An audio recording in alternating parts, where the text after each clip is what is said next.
हे comrades, मैं ऋषभ सिंह एक बार फिर आपके सामने अपने यूट्यूब चैनल के माध्यम से उपस्थित हूँ। आज हम इस वीडियो में भारत के भौतिक प्रदेश का अध्ययन करेंगे। इसके पहले वाले वीडियो में हमने भारत की भूगर्भिक संरचना का अध्ययन किया था। उसी के आधार पर हम भारत के भौतिक प्रदेशों का अध्ययन भी हम करेंगे। चलिए, यहाँ पे जैसे कि मेरे बारे में कुछ सामान्य परिचय दिया गया है मेरे चैनल के बारे में, और इसे आप वीडियो पुश करके देख सकते हैं। आगे ये चैनल के संदर्भ में एक परिचय भी है। चलिए, हम आते हैं भारत का भूगोल, अध्याय 3, भारत के भौतिक प्रदेश।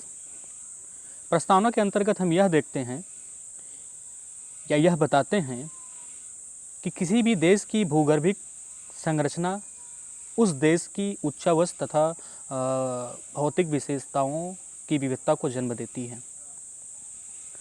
अर्थात उस देश का अस्तित्व ही उस देश की भूगर्भिक संरचना के आधार पर निर्धारित होता है।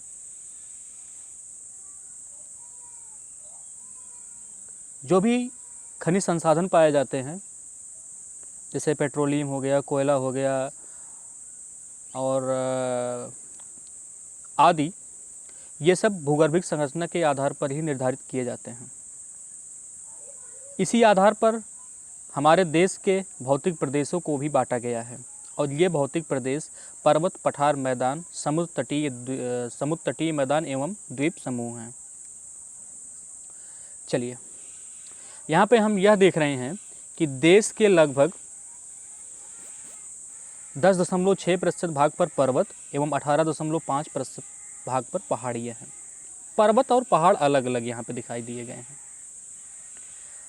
पर्वत स्थल रूप का वह भाग होता है जिसकी ऊंचाई 1000 मीटर से ऊंची होती है, वो पर्वत कहलाते हैं। और जिनकी ऊंचाई 1000 से 600 मीटर तक होती है, या 600 से 1000 तक, उन्हें हम पहाड़ कहते हैं, पहाड़ियाँ कहते हैं। तो ये तो पहाड़ और पहाड़ी में अंतर स्पष्ट हो गया। इसके बाद देखते हैं कि 27.7% भाग पर पठार पाए जाते हैं एवं 43.2% क्षेत्र पर मैदान विस्तृत है। चलिए, एक इसका हम अध्ययन मानचित्र या चित्र के दृश्य से कर लेते हैं। जैसे कि ये हमारा पर्वत हो गया, इसी में एक छोटा सा और पर्वत है, इसे हम पहाड़ी कहेंगे। ये आपका मैदान हो गया, ये आपका पठार हो गया। पर्वत जिसकी ऊंचाई 1000 मीटर से अधिक होती है, पहाड़ियाँ जिसकी ऊंचाई 600 मीटर से 1000 मीटर तक होती है, मैदान जिसकी ऊंचाई 300 मीटर से कम होती है, पठार जिनकी ऊंचाई 300 मीटर से अधिक लेकिन 600 मीटर से कम होती है। चलिए, भारत को 4 प्रमुख भौतिक प्रदेशों में विभाजित किया गया है। इसी क्रम में जो पहला आता है वह आपका उत्तर का पर्वतीय क्षेत्र है, दूसरा प्रायद्वीपीय पठार, तीसरा उत्तर भारत का विशाल मैदान, चौथा तटवर्ती मैदान एवं द्वीपीय भाग। आप इस वीडियो के अंतर्गत मात्र उत्तर के पर्वतीय क्षेत्र का अध्ययन करेंगे।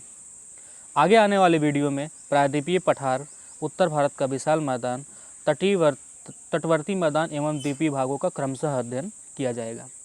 चलिए, आज देखते हैं उत्तर का पर्वतीय क्षेत्र। ये नीचे चित्र भी है, यही है उत्तर का पर्वतीय क्षेत्र। इसके बारे में कुछ पढ़ लेते हैं। यह पर्वत क्षेत्र भारत के उत्तर में पूरब से पश्चिम दिशा में चापाकार रूप में स्थित है। इसकी लंबाई 2400 किलोमीटर से 400 किलोमीटर है। अरुणाचल प्रदेश में, माफ़ कीजिएगा, इसकी कुल लंबाई 2400 किलोमीटर है। चौड़ाई जम्मू कश्मीर में सर्वाधिक 400 किलोमीटर तथा अरुणाचल प्रदेश में सबसे कम 160 किलोमीटर है। यह 22 देशांतर रेखाओं के मध्य फैला हुआ है। इसकी औसत ऊंचाई 6000 मीटर से अधिक है या 6000 मीटर है। इसके उत्तर में तिब्बत का पठार और दक्षिण में सिंधु, गंगा, ब्रह्मपुत्र का विशाल मैदान स्थित है। यह नवीन मोड़दार पर्वतमाला है जो कि अभी भी निर्माणावस्था में है और इसका सबूत है निरंतर भूकंप का आना। उत्तर के पर्वतीय क्षेत्र को 4 प्रमुख समानांतर भागों में बांटा गया है। ये चलिए देखते हैं। ट्रांस हिमालय या तिब्बत हिमालय, बृहद हिमालय या महान हिमालय, लघु या मध्य हिमालय, बाहरी या शिवालिक हिमालय। इसी कड़ी में एक हम दृश्य डाल लेते हैं मानचित्र पर। यह आपका उत्तर का पर्वतीय क्षेत्र हो गया।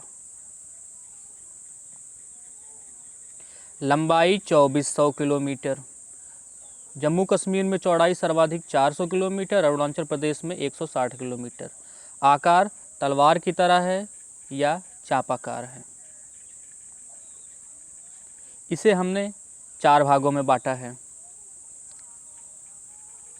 ट्रांस हिमालय, बृहद हिमालय, मध्य हिमालय, शिवालिक हिमालय। बात करते हैं ट्रांस हिमालय की।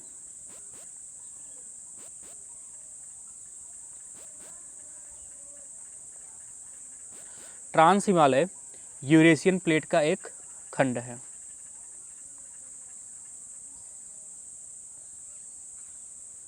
इसे तिब्बती हिमालय या टेथीस हिमालय के नाम से भी जाना जाता है। ट्रांस हिमालय को 3 श्रेणियों क्रमशः काराकोरम श्रेणी, लद्दाख श्रेणी एवं जास्कर श्रेणी में बांटा गया है। यह श्रेणी सतलज, सिंधु व ब्रह्मपुत्र जैसी पूर्वानुवर्ती नदियों को जन्म देती हैं। पूर्वानुवर्ती नदी का मतलब होता है कि ऐसी नदी जो अपने मार्ग का ही अनुसरण करती है, उसके मार्ग में चाहे जितना उत्थान हो। उदाहरण के तौर पर सिंधु, सतलज और ब्रह्मपुत्र नदियों ने बृहद हिमालय, मध्य हिमालय एवं शिवालिक हिमालय को काट करके अपने पुराने ही मार्ग को अपनाया है। इसीलिए इन्हें पूर्वानुवर्ती नदियों की संज्ञा दी जाती है। यह श्रेणी सतलज, सिंधु व ब्रह्मपुत्र जैसी पूर्वानुवर्ती नदियों को जन्म देती है। आप जानते हैं कि इन तीनों नदियों का स्रोत जो है वही मानसरोवर झील के आस ही पास है। चलिए आगे देखते हैं। ट्रांस हिमालय बृहद हिमालय से सचर जोन या हिंज लाइन के द्वारा अलग होती है। जितने भी पढ़ेंगे आप, ट्रांस हिमालय, बृहद हिमालय, मध्य हिमालय, शिवालिक हिमालय, मैदान, ये सब किसी न किसी लाइन के द्वारा ही अलग होते हैं। काराकोरम श्रेणी पर भारत की सबसे ऊंची चोटी गाडविन आस्टिन या माउंट केटू पाई जाती है, जिसकी ऊंचाई 8611 मीटर है। वर्तमान समय में यह पाक अधिकृत कश्मीर में स्थित है। और काराकोरम श्रेणी का सबसे बड़ा ग्लेशियर सियाचिन ग्लेशियर भी यहीं पर स्थित है, ट्रांस हिमालय में ही। विश्व की सबसे खड़ी ढाल वाली चोटी राकापोसी लद्दाख श्रेणी की सर्वोच्च चोटी है। ध्यान दीजिए, हम ट्रांस हिमालय को क्रमशः काराकोरम, लद्दाख एवं जास्कर श्रेणियों में विभक्त। लद्दाख श्रेणी पर ही अक्साई चीन स्थित है, जो कि एक विवादित क्षेत्र है 1962 से ही। 1962 के युद्ध के बाद चाइना ने यहाँ पर अपना कब्जा किया हुआ है। लद्दाख श्रेणी के पूर्वी भाग पर हिंदू धर्म का पवित्र स्थल कैलाश पर्वत श्रेणी स्थित है। तो मैं एक बार चित्र के माध्यम से देख लेता हूँ कि ट्रांस हिमालय की स्थिति क्या है। ये आपका टोटल ट्रांस हिमालय हो गया। इसी में यहाँ पर काराकोरम है, यहाँ पर लद्दाख है, यहाँ पे जास्कर है, यहीं पे जो है आपका कैलाश पर्वत है। चलिए, यहाँ पे स्पष्ट नहीं हो रहा तो एक बार हम मानचित्र में देख लेते हैं।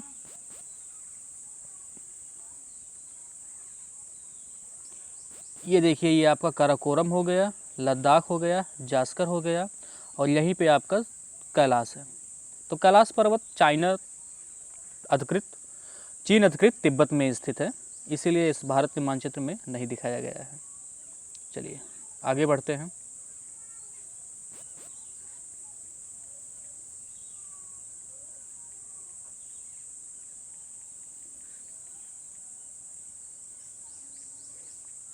लद्दाख श्रेणी के पूर्वी भाग पर, इसके बारे में हमने पढ़ लिया है। लद्दाख श्रेणी लेह के उत्तर तथा काराकोरम के दक्षिण में स्थित है। ये आपका काराकोरम हो गया, ये आपका लेह हो गया, यहीं पे आपकी लद्दाख श्रेणी है। जास्कर श्रेणी लद्दाख के दक्षिण तथा महान हिमालय के उत्तर में स्थित है। चलिए आगे देखते हैं। जास्कर श्रेणी की सबसे ऊंची चोटी नंगा पर्वत है। लद्दाख एवं जास्कर के बीच सिंधु नदी घाटी स्थित है। जाहिर सी बात है, जितनी भी नदी घाटियाँ होती हैं वो किन्हीं दो पर्वत श्रेणियों के मध्य ही स्थित होती हैं। इसी कड़ी में हम बृहद हिमालय की बात करते हैं। इसे हिमाद्री, सर्वोच्च या महान अथवा आंतरिक हिमालय के नाम से जाना जाता है। या पश्चिम में नंगा पर्वत से पूर्व में नामचा बरवा पर्वत तक एक चाप की तरह फैला हुआ है। ऐसे या कह सकते हैं कि यह सिंधु नदी के गार्ज से लेकर के अरुणाचल प्रदेश में ब्रह्मपुत्र नदी के मोड़ तक फैला हुआ है।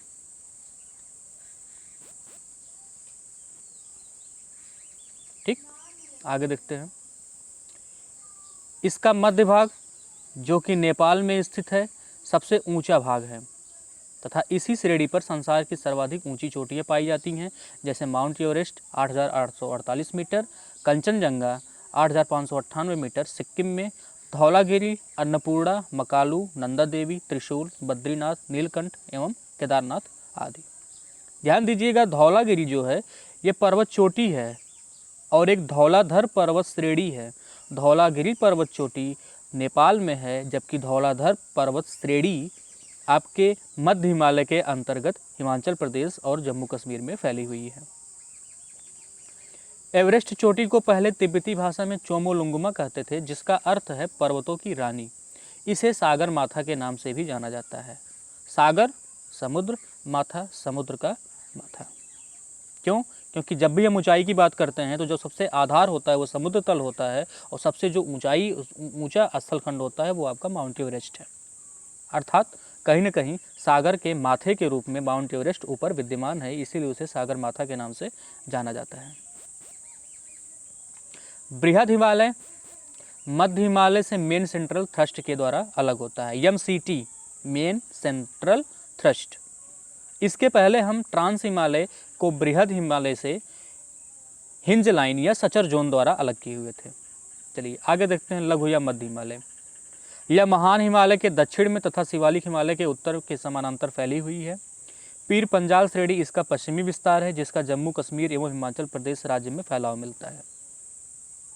और इसी के बगल जस्ट धौलाधर पर्वत श्रेणी भी है, यहाँ पे लिखा गया है। पीर पंजाल में पीर पंजाल और बनिहाल नामक दो दर्रे प्रमुख हैं। मध्य हिमालय शिवालिक हिमालय से मेन सीमांत दरार द्वारा मेन बाउंड्री फाल्ट द्वारा अलग होते हैं। मेन सीमांत दरार, मुख्य सीमांत दरार। चलिए आगे देखते हैं। इस श्रेणी के ढाल पर जगह जगह घास के मैदान पाए जाते हैं। किस श्रेणी के? मध्य या लघु हिमालय की श्रेणी के। यहाँ पर मैं आपको बता देना चाहता हूँ कि हिमालय का जो दक्षिणी ढाल है वो बहुत ही तीव्र है और उत्तरी ढाल बहुत ही धीमा है। ठीक उसी प्रकार से मध्य या लघु हिमालय के साथ स्थिति पाई जाती है। इसका दक्षिणी ढाल बहुत ही तीव्र है, उत्तरी ढाल मंद है।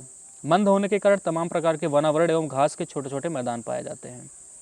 इन घास के छोटे छोटे मैदानों को जम्मू कश्मीर में सोनमर्ग, टनमर्ग, गुलमर्ग आदि के नाम से जाना जाता है, जबकि उत्तराखंड में बुग्याल या पयार के नाम से जाना जाता है। मध्य और महान हिमालय के मध्य दो खुली घाटियाँ पाई जाती हैं। पश्चिम में आपका कश्मीर घाटी, पूर्व में आपकी काठमांडू घाटी किन्हीं दो पर्वत श्रेणियों के मध्य पाए जाने वाला निचला स्थान ही घाटी कहलाता है। तो एक तरफ आपका बृहद हिमालय हो गया, एक तरफ आपका मध्य हिमालय हो गया, तो बीच में घाटी पाई जाती है। पूर्व में जो पाई जाती है कश्मीर कहते हैं, और पूर्व में जो पाई जाती है काठमांडू कहते हैं, और पश्चिम में जो पाई जाती है कश्मीर। तो कभी कभी क्वेश्चन पूछ लिया जाता है कि कश्मीर घाटी किन दो पर्वत श्रेणियों के मध्य स्थित है, तो यहाँ पे उत्तर स्पष्ट है। आगे देखते हैं। चौथा एवं सबसे आखिरी शिवालिक या बाह्य हिमालय। कहा जाता है या हिमालय का सबसे नवीन पर्वत श्रेणी है। इसे उप हिमालय के नाम से जाना जाता है और इसके निर्माण की प्रक्रिया अभी भी चल रही है। यह श्रेणी भी बृहद सीमांत दरार द्वारा मध्य हिमालय से अलग होती है, ग्रेट बाउंड्री फॉल्ट द्वारा, बृहद सीमांत दरार द्वारा। तो ये सब आप जितने भी फॉल्ट आ रहे हैं जिनके द्वारा ये पर्वत श्रेणियाँ अलग हो रही हैं, इन सब को आप याद कर लीजिए। शिवालिक एवं मध्य हिमालय के बीच अनेक घाटियाँ पाई जाती हैं। इसके पहले बृहद हिमालय एवं मध्य हिमालय के बीच 2 घाटियाँ पाई गई, पश्चिम में जम्मू कश्मीर, पश्चिम में कश्मीर, पूर्व में काठमांडू। अब मध्य एवं शिवालिक के बीच अनेक घाटियाँ पाई जाती हैं, जिन्हें पश्चिम में दून और पूर्व में द्वार के नाम से जानते हैं। दून का उदाहरण देहरादून और द्वार का उदाहरण हरिद्वार है। ये तो उत्तर के पर्वतीय क्षेत्र का भौतिक विभाजन हो गया। अब इसी उत्तर के पर्वतीय क्षेत्र का प्रादेशिक विभाजन भी है ये, और यह प्रादेशिक विभाजन सिडनी बुरार्ड नामक भूगर्भ शास्त्री ने नदी घाटियों के आधार पर वर्गीकृत किया, जिसके आधार पर इन्होंने हिमालय को 4 प्रदेशों में बांटा। तो यहाँ पे नाम लिखे गए हैं, चित्र के माध्यम से भी हम आगे देखेंगे। पहला कश्मीर या पंजाब हिमालय, सिंधु नदी से लेकर के सतलज नदी के मध्य। दूसरा कुमायूं हिमालय, सतलज नदी से लेकर के काली नदी के मध्य।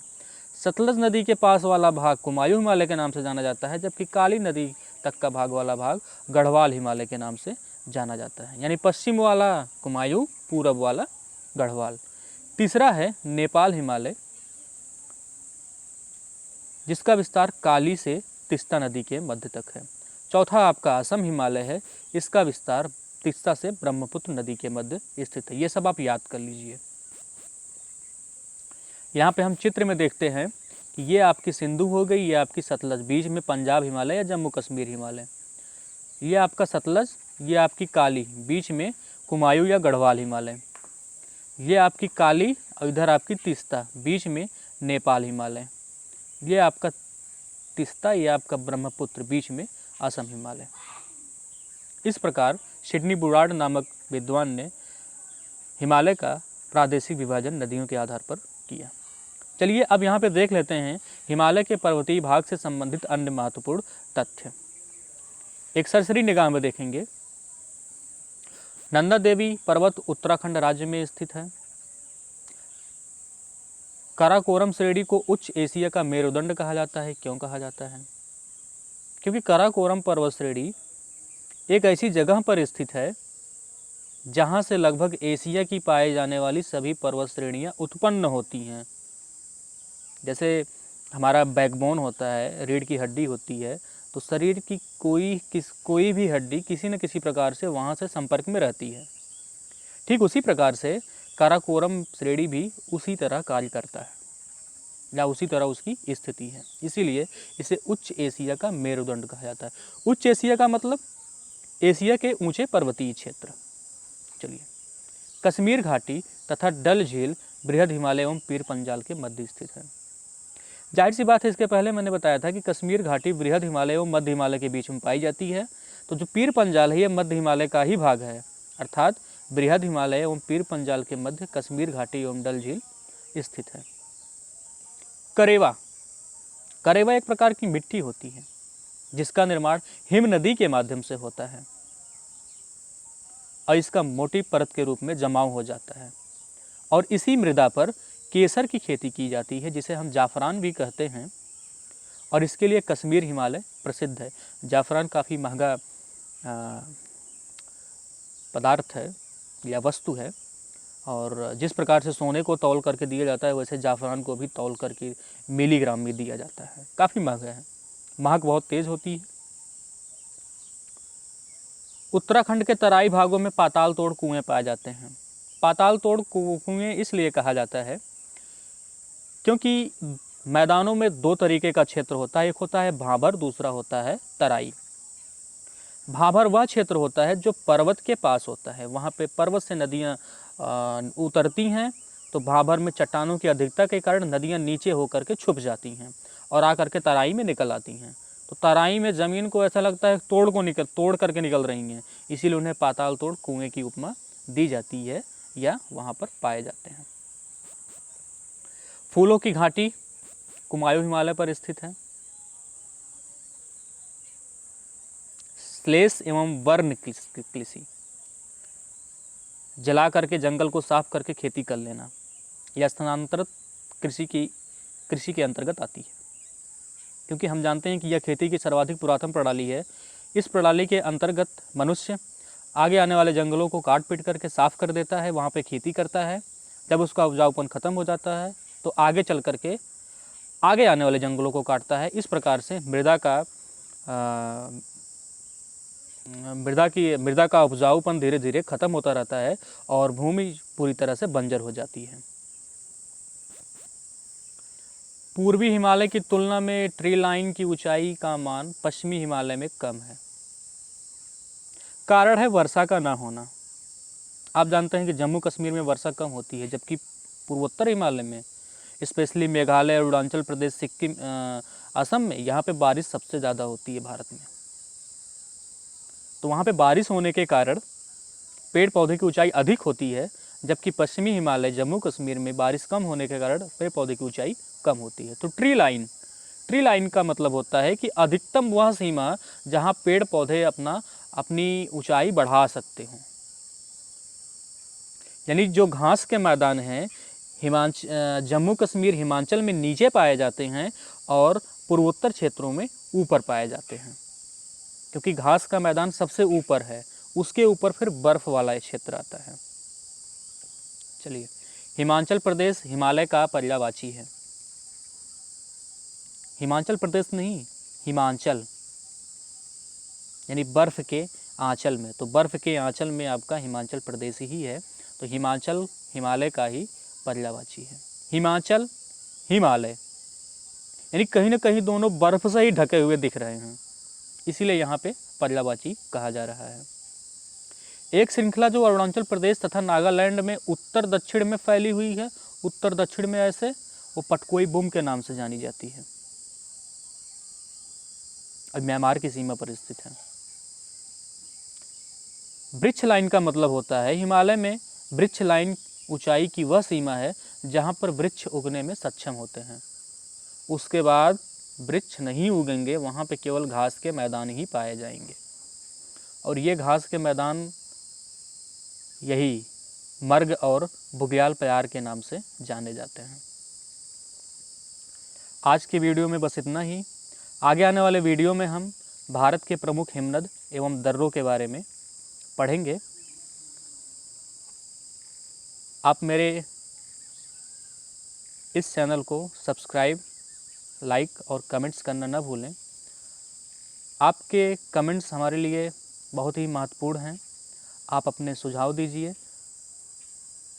कोई समस्या होती है या कुछ गलती की जाती है मेरे द्वारा, तो आप उसको कमेंट में हमें सलाह के माध्यम से प्रेषित करें। धन्यवाद।